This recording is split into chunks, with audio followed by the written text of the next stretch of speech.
Во время мощного наводнения молодой олень спас тонущего тигренка. Но самое невероятное произошло потом, когда рядом появилась вся стая взрослых тигров.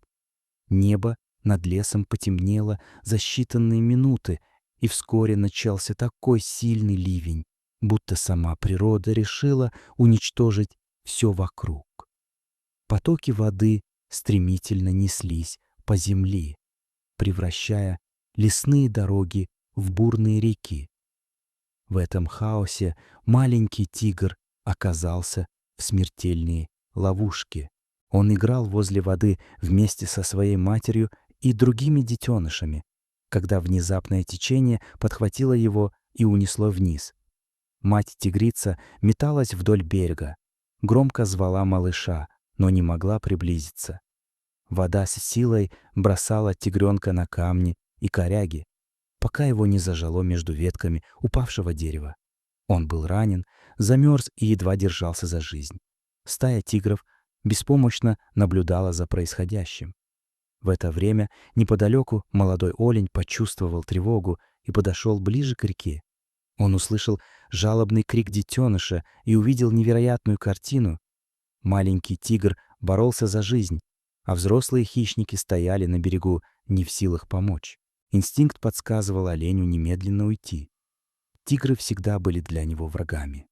Но в этот момент он увидел перед собой не хищника, а испуганного ребенка, который погибал в ледяной воде.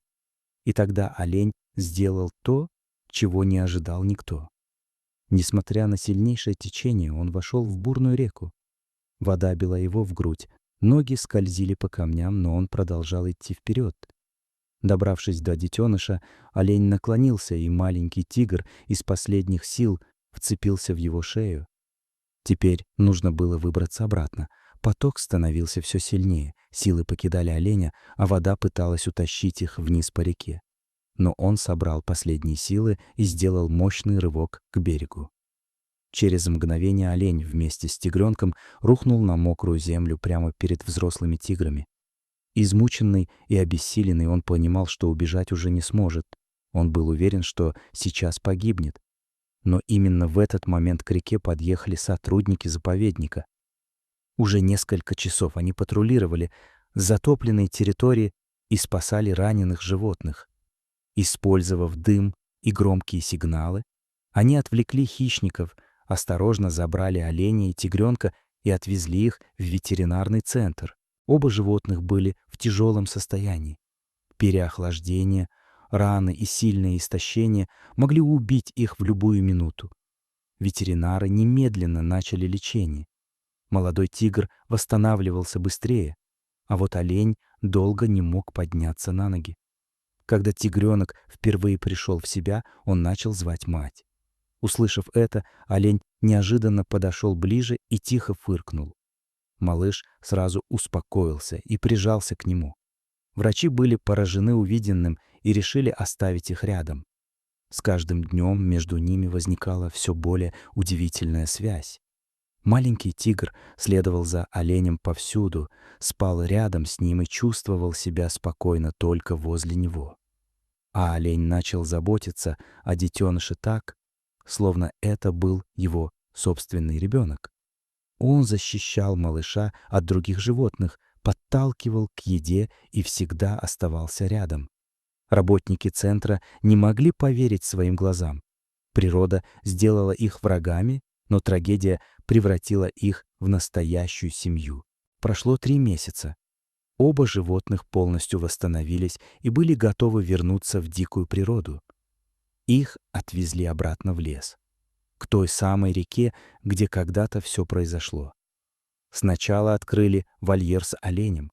Он медленно вышел на влажную землю и остановился. Затем выпустили молодого тигра. Несколько секунд они просто стояли рядом, словно не хотели расставаться. И вдруг издалека раздался знакомый рык. Эта мать искала своего детеныша. Молодой тигр замер. Он смотрел то на оленя, то в сторону леса, где его ждала семья. Тогда олень медленно подошел к нему и мягко подтолкнул вперед, будто понимал, что пришло время прощаться. Тигр еще раз посмотрел на того, кто спас ему жизнь, а затем бросился в сторону своей семьи. Перед тем, как исчезнуть среди деревьев, он обернулся в последний раз. Олень долго смотрел ему вслед, а потом спокойно ушел в противоположную сторону, обратно к своей собственной жизни. Сотрудники заповедника молча наблюдали за этой сценой, понимая, что стали свидетелями настоящего чуда. Иногда даже в мире дикой природы доброта оказывается сильнее страха, боли и природных инстинктов.